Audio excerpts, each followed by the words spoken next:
Hey everybody, welcome back to another episode of the Podcast Digest. My name's Dan Lizette. Thank you for taking the time to listen.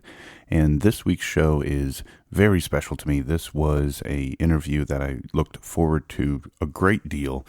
A show I discovered thanks to another one, Project Archivist, recommended a show called Sword and Scale to me. I immediately started listening and was hooked in a way that I haven't been in a long time about a show that I newly discovered. And if you decide to take a listen to the show, you will figure out why. Mike Boudet is the host of a show called Sword and Scale, and he sat down with me a few weeks ago to talk about this amazing podcast that he's got put together. This is a show that will impact you, I guess you could say, in no other way. If you are a fan of true crime, I hearken it a lot back to the old 80s show Unsolved Mysteries, except a lot of them are solved. He deals in a lot of big cases, a lot of small cases, a lot of really intriguing stories that the world has looked at with interest, with intrigue, and he tells the real story behind them. It is a podcast that has to be heard to believe, and it is one worth your time. So thank you for listening to this episode. I think you're really going to enjoy my conversation with Mike Boudet, and Sword and Scale is a pretty amazing show to add to your subscription list. And so without further ado, let's listen to Mike, and let's hear why this is a show I'm so excited about. Take care, guys. Thanks for listening. And here's the interview.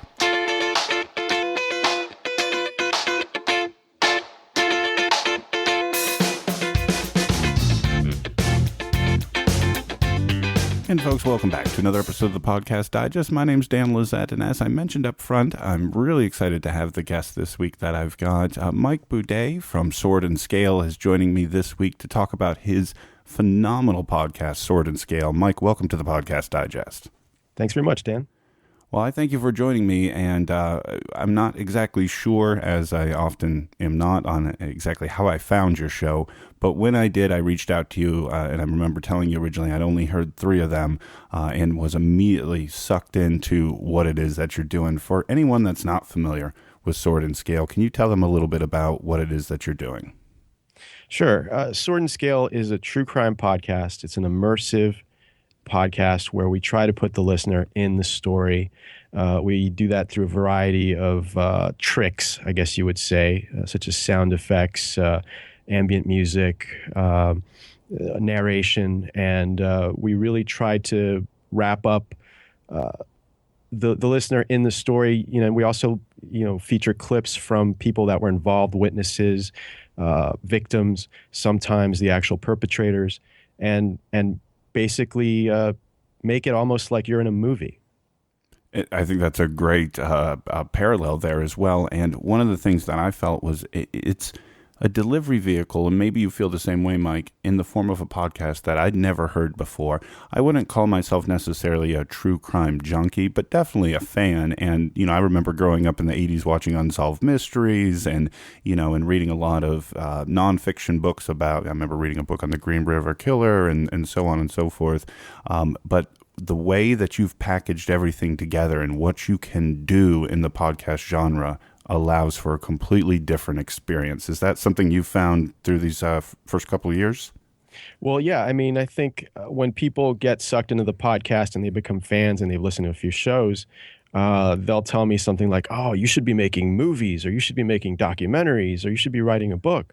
And I try to tell them that, no, this is actually what I want to do. This is the reason I do what I do, and the reason it's audio is because it wraps the listener up and really kind of gets a hold of them in a way that no other genre can. You end up making pictures in your head of what you're listening to, and those pictures are usually more horrifying than reality.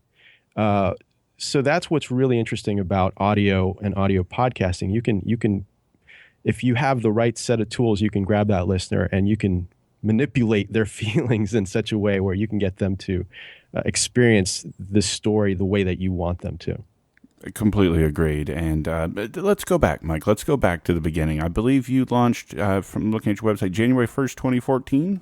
Yes, but there was preparations way before that. And that's what I want to talk about. How did you get this idea? What was the launch process like? Tell us about the history. The idea came to me in October 29th, 2013, which is actually happens to be my birthday. I had been in podcasting for years before that. I had done a bunch of other very not good podcasts, I should say. And I had always wanted to do something. I knew I had the right skill set for it. I have a background in audio engineering. I have a background in web design for the website and programming and server maintenance and all the web kind of stuff and tech kind of stuff, and also graphic design. So I had pretty much the whole skill set you need to launch a podcast. And I knew I wanted to talk about something, to tell a story, to say something. I just didn't know what I wanted to say. And I think it was my birthday where I was casually having a drink, and it just popped into my head. And you know, I've always been a fan of shows like Dateline, Forensic Files, The First 48, American Greed, shows like that, and watch them pretty much religiously every day before I go to sleep. And it just kind of came to me one day. It's just, you know, why don't I put these two things together? My ability to make a podcast and the genre that I seem to love, but hadn't really thought about until now. And so the process begins. So What does that look like? When you start thinking that true crime is something you want to get into, where does one even start to find some of the things you found for this show? Well, a lot of it early on was fumbling around the internet and looking at different forums. I started off looking at a forum called Web Sleuths, which is run by Trisha Griffith, who has her own podcast, or now it's a radio show on iHeartRadio. And she has it's this forum that's been around for a long time where a lot of amateur sleuths get together and try to solve real cases. You know, they go into the recesses of the internet and they find all these different pieces of information and put them together and try to figure out who's behind whatever case it may be, such as, you know, like the John Benet Ramsey case, for example. Right.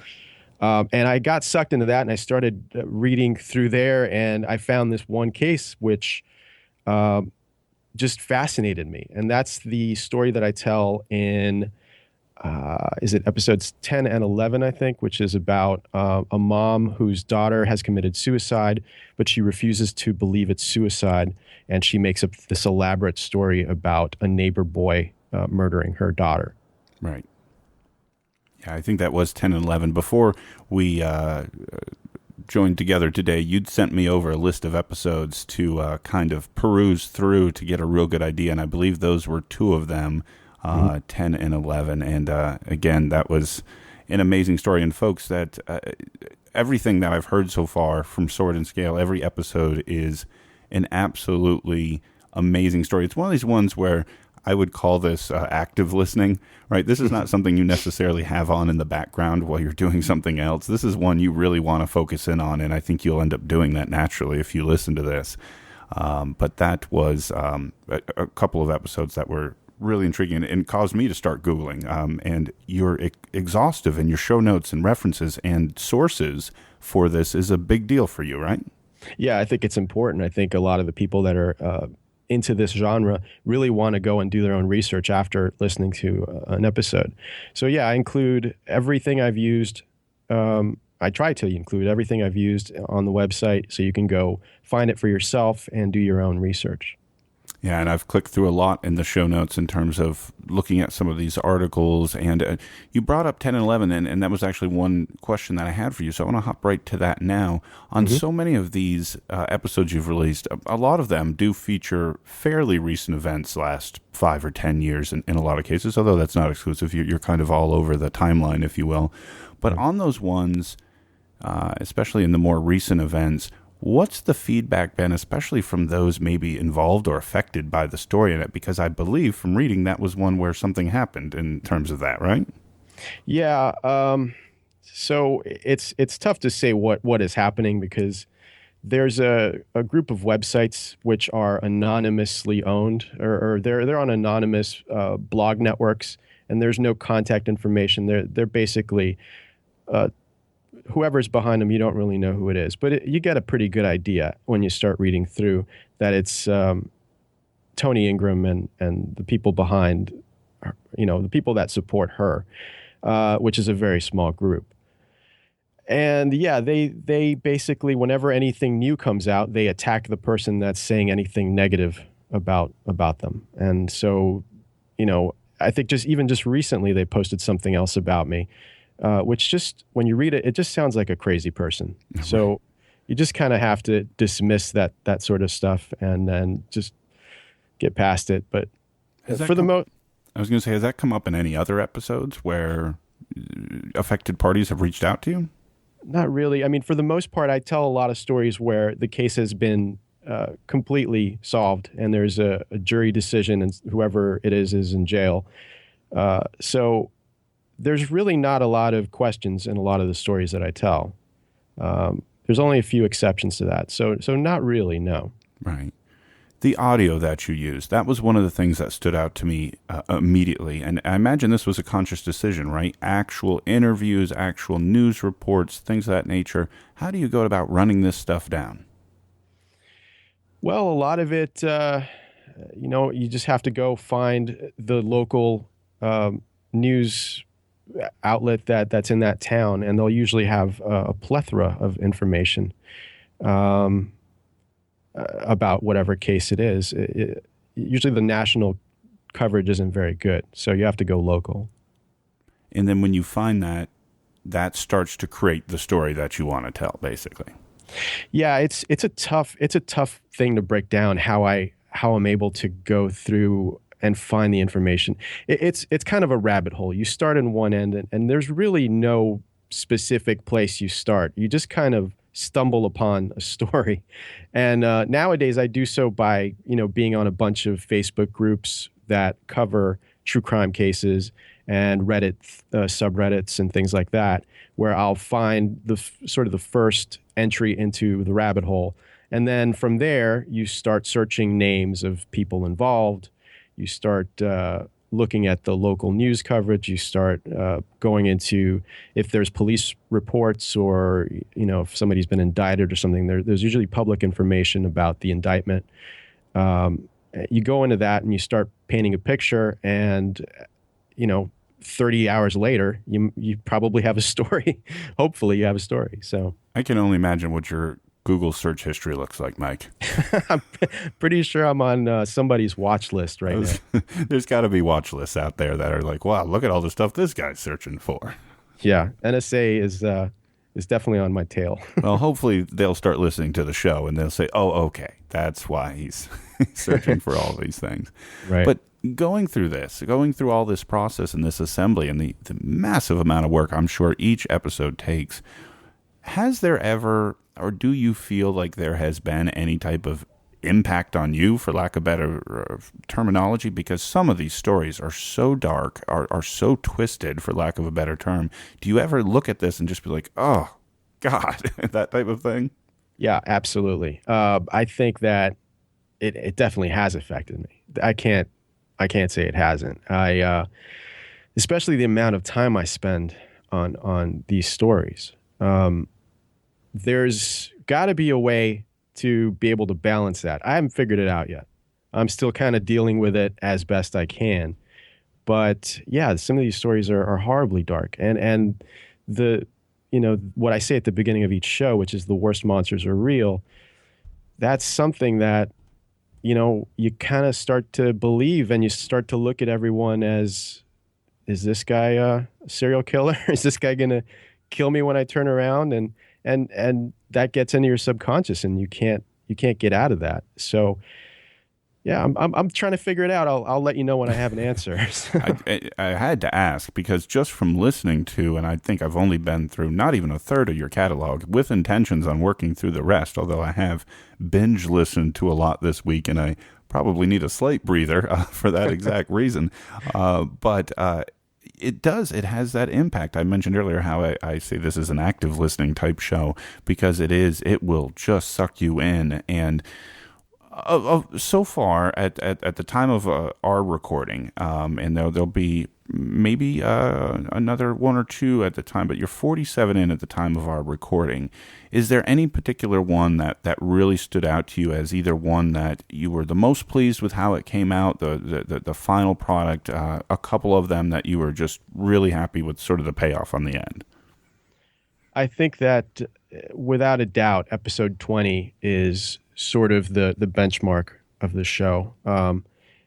Episode 20 is about a Christian puppeteer who was on a show called Joy Junction on the Christian television network. And he had a fetish for basically abducting, sexually abusing, cooking, eating, and obviously killing small children.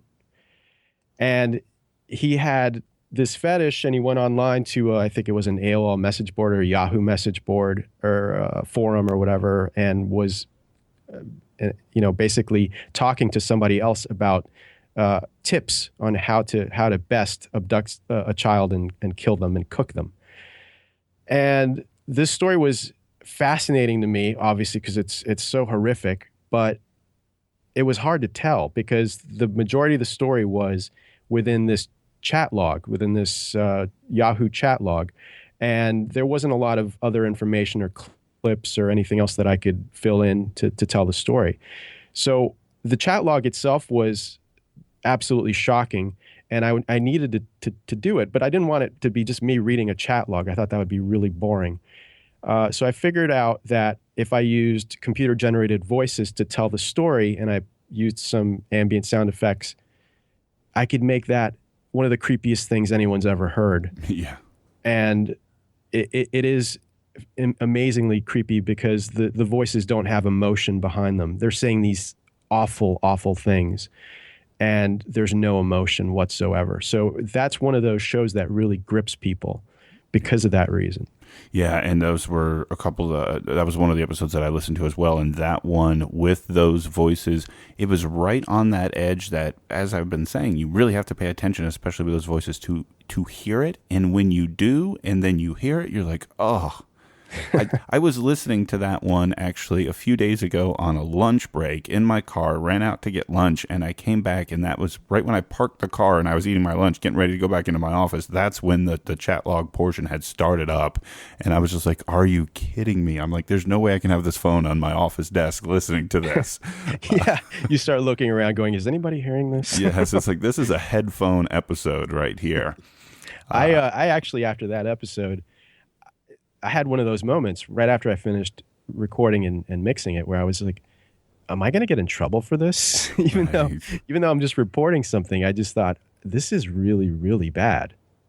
And that was one of the other things I wanted to talk about. Have you ever, and obviously it would be horrible to think that you would put all this kind of time, effort, and energy into something and then not release it. But have you ever got to a point in the process and thought, do I really want to put this out there? Well, that one was definitely one of them. I think that episodes 10 and 11, as we previously talked about, that was one of them too, because I knew there would be backlash there. But nothing to the point where, I mean, I'm the kind of person who, if you tell me you can't do that, that just motivates me twice as much. Right. So I won't back down from a fight. And, if I think that something's worthy of putting out, I'm going to put it out. There's one I'm going back and looking for right now in the list that you gave me sort of in advance to check out that I wanted to talk about a little bit because I was curious of its history. And I'm going now trying to find the episode. And of course, I can't put my hands on it, but I'm sure you'll remember as soon as I start describing it with these, I think it was 67-year-old man in the basement with the two home intruders. Yes. With the camera footage that I guess he installed himself and the audio picked up. That one was another one that really just blew my mind because it was, and then you talk about it in your narration, a perspective you almost never get. What's the history behind that show? That was a great story. That was, let me see if I remember. I can't remember. Byron David Smith was his name. And it's one of these cases of castle doctrine. where when you tell a story about castle doctrine or guns or anything like that, you're going to get a backlash. You're going to get, the pro-gun people and the anti-gun people with completely varying opinions. And a lot of the times they're both so far in one direction or another that there's no middle ground.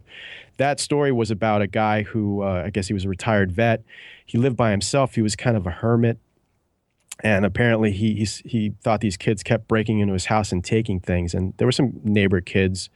And when I say kids, they were teens that were probably breaking in and taking, some of his stuff. I don't think he had anything very valuable.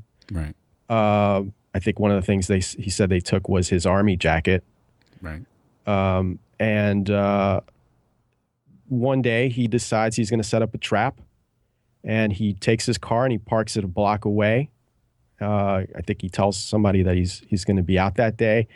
He goes down to his basement and he sits in a chair and he has a shotgun and a pistol, and he waits for the kids to come into his house. And I think the young man comes down first.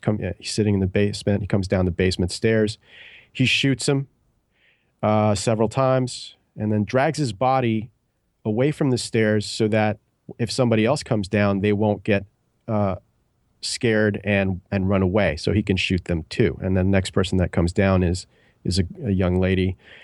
She comes down. He shoots her. He says to her, "Die, bitch."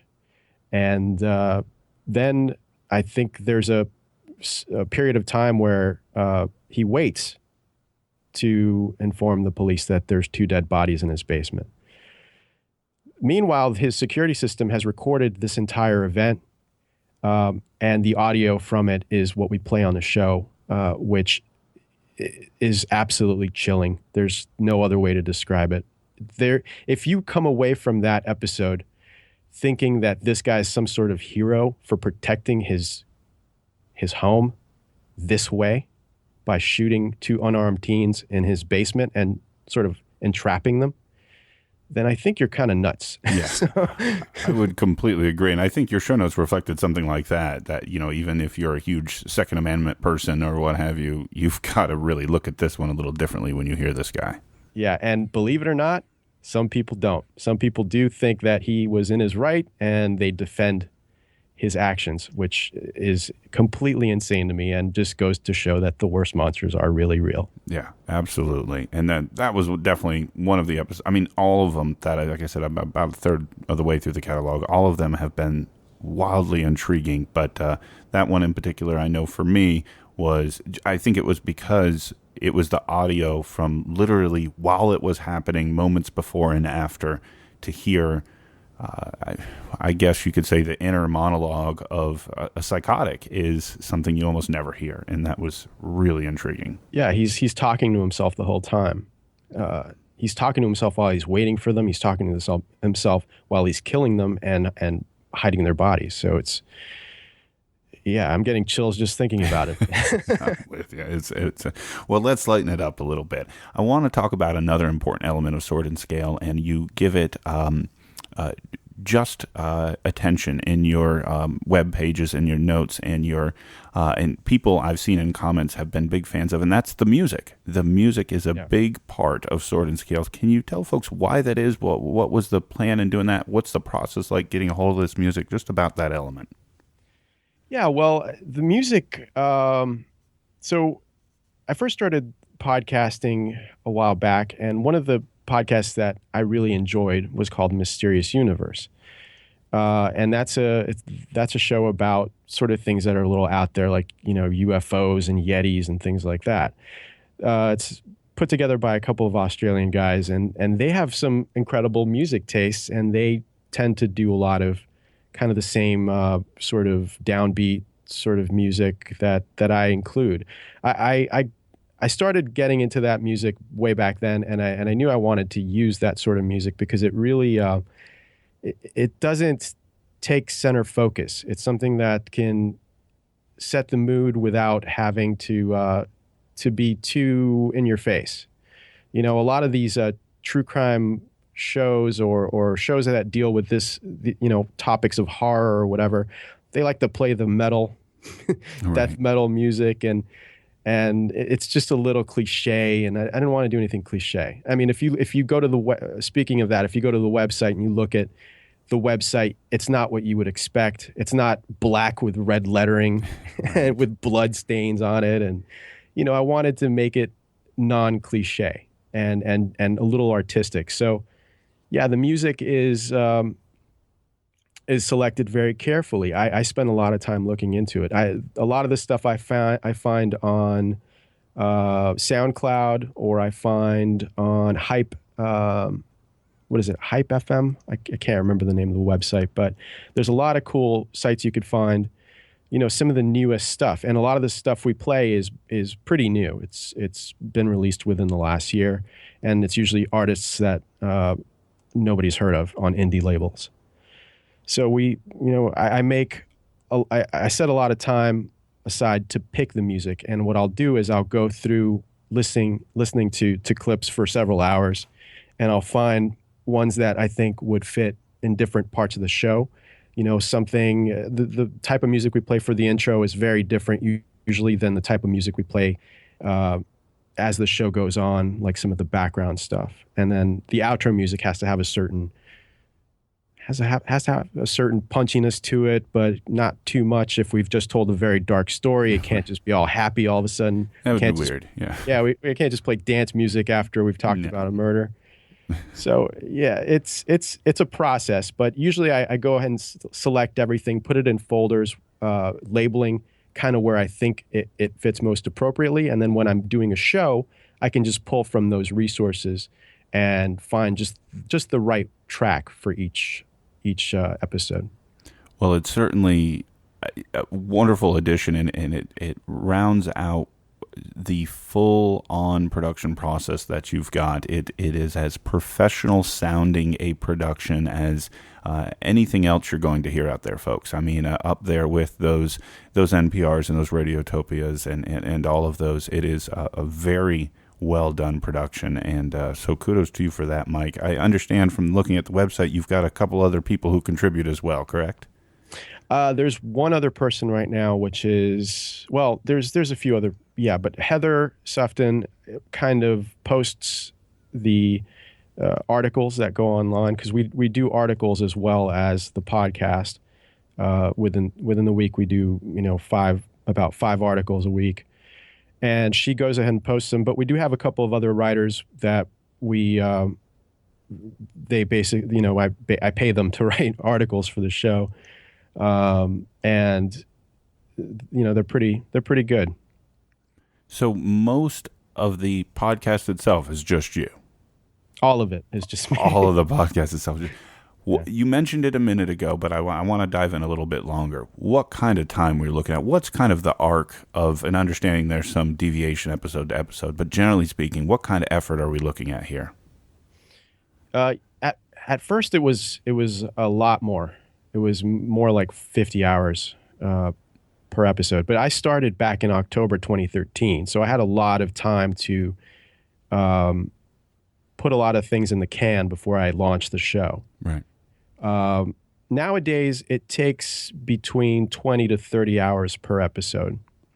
And that includes the research, the recording, the editing, the mixing, the filling out the show notes, the art, and putting the show up. So, each episode about 20 to 30 hours. And you are bi-weekly about right now? Bi-weekly, yes. And I see that you've, or maybe you're kind of on the fence, or I've been kind of hard to tell because you've stuck with the numbering, but you do have seasons? Yeah, the seasons are basically just to frame out the year. So one season per year. Gotcha. So 2014 was season 1, and now we're in season 2. But not necessarily breaks. No breaks. Gotcha. Well, not that one wouldn't have been earned when you talk about, the immersion into this world that you have to do to put these together. I don't know that anyone would fault you too much if you, took a few weeks off here. I usually take a couple weeks at the end of the year, but I'll also have a show that we put together, which is every time we interview somebody, or I should say every time I interview someone, I ask them a question, which is different each season. And at the end of the season, I'll put that together into a compilation episode. So that's kind of a little easier to do. And I'll have that ready at the end of the year so I can have an extra couple weeks there of a break. So when you talk about doing interviews yourself, that is an element as well. So you're taking existing audio from local news sources and the internet, whatever the case, but you are also, on occasion, adding in your own interviews, correct? Yeah, whenever possible, I try to do my own interviews. A lot of the times it's not. A lot of the times the family or witnesses just kind of shut down after a few days of a case. So unless you get them really, really early on, which is tough for a one-man person to be on top of everything and try to do all that reporting, it's tough to do that. So whenever I can, I use a live person. It's always more interesting. Right. It all leads me to a couple of questions that may be a little more, I don't want to say podcasting world controversial, but I'm just curious your thoughts and perspective on them, because it seems like questions I'm sure you've pondered yourself in the past, and that is in terms of funding this enterprise and any network affiliation. Have you had any thoughts in either of these areas? What is Sword and Scale or Mike Boudet's opinion on those elements? The network affiliation, we've gotten some interest, but I have my own ideas for where I want this to go. I had, on October 29th, 2013, when I launched it, I kind of knew what I wanted to do eventually to monetize the show, and that hasn't changed. I don't think, I guess being in a network has some of its advantages, but it also has a lot of its drawbacks. And I kind of like the independence of doing what I do. I kind of like being an outsider. Right. Sorry, what was the other part of your question? Just in terms of any type of funding, crowdfunding, Patreon's a big thing right now. What are your thoughts in that area? I think that's great. I think it works for a lot of podcasts. For me, I want to launch my own premium service eventually, and I don't want to give a third party 5% of that. But if you don't want to, if you want to take that route, that's fine. If you don't have the resources to do it on your own, then that's fine. But I think a lot of the time you're paying somebody for that service, and if you can do it on your own, why not? That makes sense. And I think the fact that you're doing this on your own has got to be a motivation to somebody out there listening to this that would think they had the ability to produce a show on this type of scale. There's got to be a lot of passion and self-confidence involved in what you're doing, right? Well, yeah, and there's a lot of hard work. Yeah. I think a lot of people aren't willing to put in that amount of work for something that they consider a hobby. But if you think that it could be more than that, and you have the confidence to believe in yourself that you can turn it into more than that, then yeah, it just takes a lot of hard work to get there, but you can do it. What have the results of the hard work looked like, Mike? What's the listener feedback in general been like? What's the reception been like? It's been overwhelmingly positive. We have 830 iTunes reviews. 760 of them are 5-star reviews. Overall, a 5-star review. We have about 100,000 regular listeners. We have 3.5 million downloads. People love the show, and they always say the same thing. They say, I just heard about the show last week. I've gone through all 48 episodes in a week. Wow. And I can't stop listening. I'm addicted. Please do weekly shows. I'll send you donations. Please, please, please. And so it's great. It's great to get that kind of feedback all the time. Of course, every now and then you get some negative feedback. And for somebody that's real sensitive, like myself, it's tough. But you get over it. You learn how to deal with it, and you move on. You realize that most people really love what you're doing. And I got to imagine dealing with this type of genre, you are touching, or these stories are touching people emotionally, and I imagine in many instances. And oftentimes it could be that, lashing out of emotion that may come your direction. Absolutely. You're going to get, if you do anything controversial at all, you're going to get an element of crazy coming in. And you just have to realize what it is. Early on, I had my comments on the website open, so you didn't have to have an account or register. You could leave an anonymous comment. And that was a big mistake. Things you've learned. It quickly turned into Twitter. Yeah. So, you just have to realize what's coming towards you if you're going to do something like that. Even if you're going to do comedy, you're going to get people that are going to be, saying that's offensive. I didn't like that. I didn't like this. So, you have to have a bit of a thick skin. Speaking of things you've learned or things that have changed over the time, what are some of the things that you've learned over these just shy of 2 years, I guess now, approaching episode 50 here? What are some of the things you've learned in this process? I think part of it has to do with that negative feedback. I think that the less you respond to it, the better off you are. Right. Because if you respond to negative feedback, you open up. You open up yourself to even more criticism. Now, all of a sudden, now he's a big baby. He can't take somebody poking fun at him or whatever. So you just have to ignore that and look at the positives and look at what you're doing. And also you got to learn from it too. I think you have to be open to other people telling you, hey, maybe this isn't so great. Maybe you want to fix this. One of the things I learned in Sword and Scale is that comedy doesn't go well with stories of murder. So I thought maybe early on that I could try to do a little bit of lightening the mood between segments with a little bit of injecting a little comedy. And I realized, first of all, I'm not a comedian. Second of all, it just doesn't go well. So I will do a little tongue-in-cheek every now and then, a little sarcasm, but I'm not going to try to do any punchlines in any of the shows coming up. So, what about format? Maybe it's just me, and I haven't heard them all yet, but it seems like there's been a little evolution in format. It seemed earlier on there was a lot more inclusion of current events and summary and news, whereas now it seems to be more featured. Is that the case, or am I just missing something? Yeah, that's probably accurate. When you're doing a bi-weekly podcast, you're not going to cover anything news-wise. It's kind of like putting out a newspaper in this day and age. You get the newspaper and you're like, yeah, I just read that on my smartphone. Right. So it's not a good format for updating.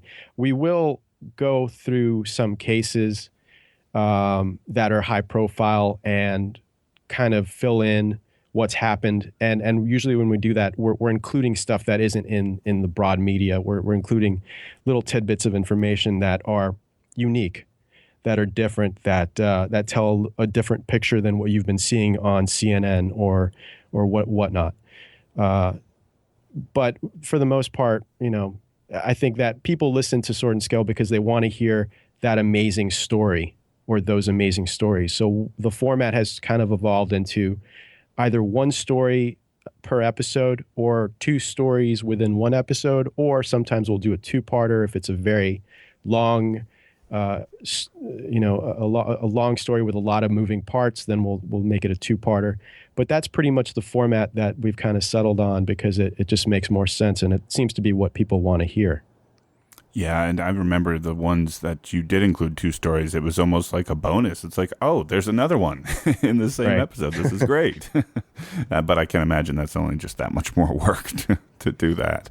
Well, it's great when you have those stories that can be wrapped up pretty quickly. Right. But there aren't a lot of those because there's always so much behind each one of these cases. I mean, to find out what really motivates someone to commit some of the most horrific acts imaginable, that's the whole point of the show. So you can't wrap that up in 30 minutes. Yeah, you've talked about that on several episodes where it is, and you've used the term down the rabbit hole, where it's like side story. And the one that you recommended to me about the school with the tunnels underneath and all of that was one that just could have gone on for hours and hours and hours, right? Oh, yeah, absolutely. In fact, I had a lot of people commenting about how I left one of the cases of these kids being prosecuted for a satanic murder or whatever, which I guess is one of the more famous cases. But there just was not enough time to tell all those. I didn't want to do another two-parter, and so I didn't want it to go on forever and ever and ever.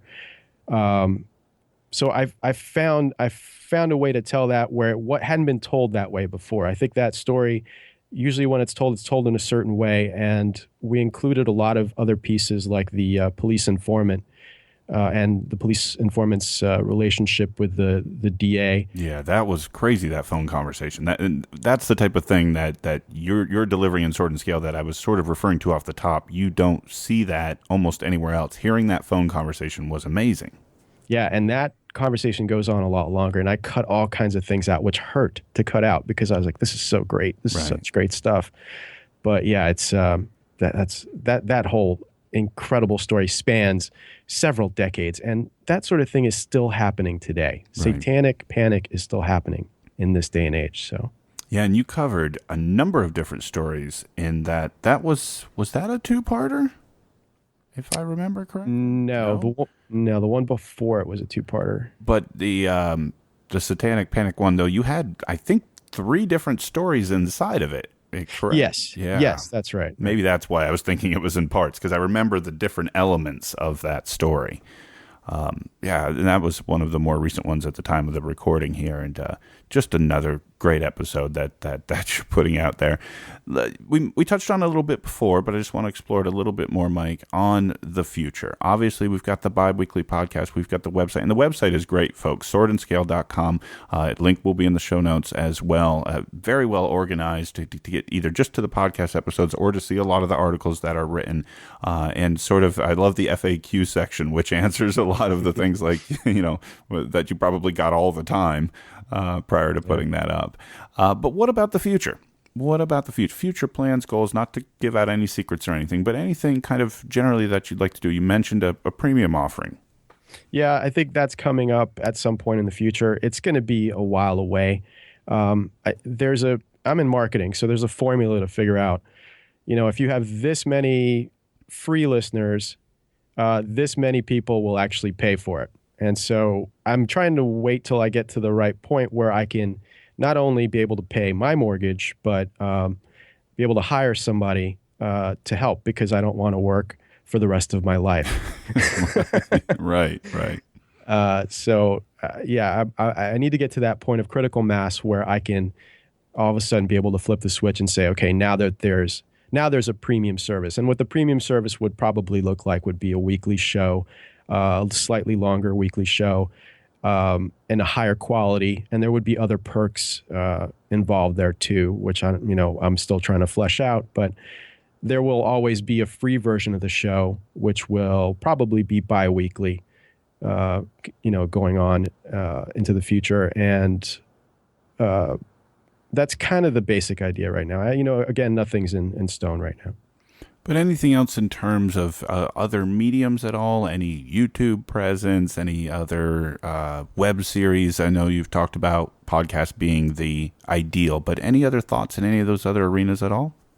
Yeah, video is very tough. It's even more time consuming than audio. Right. And I wouldn't want to do something just to do it. I'd want to get it right. So that's probably a little further down the line. I have thought about doing something a little intriguing once I get a better setup. Right now, if you looked at where I record, you'd think I'm a crazy person. It's a padded room, literally a padded room. Wow. So once I have a better place to shoot, I'd like to do pre-listening parties. So we launch the shows every 2 weeks on a Monday, but I'd like to do a Sunday evening pre-listening party where it's like a live chat where everybody's in the chat room, and there's maybe video of myself there too, and we can just hang out and listen to the episode before anybody else has.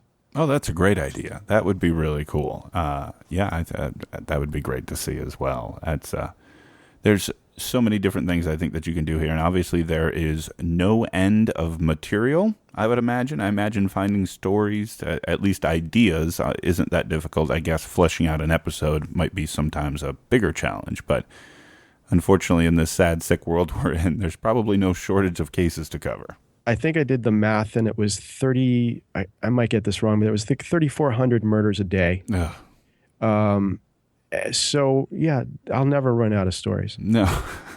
One of those is bound to be interesting. Yeah, you know, for sure. So. And that was sort of what I was covering earlier, is that, do you ever just get sick of humanity at a point where it's like people are can be just horrific? Oh, people suck. I mean, but I knew that back in October 2013, so That's kind of why I started it. Well, I can tell you, folks, if you're even the mildest interested in true crime, there are so many great episodes of Sword and Scale already, and I'm confident many more to come. Mike, can you tell folks where they can find everything we've been talking about? Absolutely. You can go to swordandscale.com to see our blog and all the podcasts there, or you can subscribe to us on iTunes. Just search for Sword and Scale. We're also on Facebook, Twitter, and Google+. Again, just search for Sword and Scale and you'll find us. Excellent. And Mike Boudet, thank you very much for taking the time to join me today. This has been a wildly interesting conversation. Thanks a lot, Dan. It's been a pleasure. Well, folks, that'll do it for this week here on the Podcast Digest. I hope you enjoyed, and tune in again next week for another behind-the-scenes look at a podcast that should be in your subscription list. Until then, take care. Thank you for listening to the Podcast Digest. You can follow the show on Twitter at PodDigest. Like the show on Facebook at facebook.com/The Podcast Digest. Email the show feedback at thepodcastdigest@gmail.com. And you can find all the previous episodes and exclusive blog entries at the show's website, thepodcastdigest.info.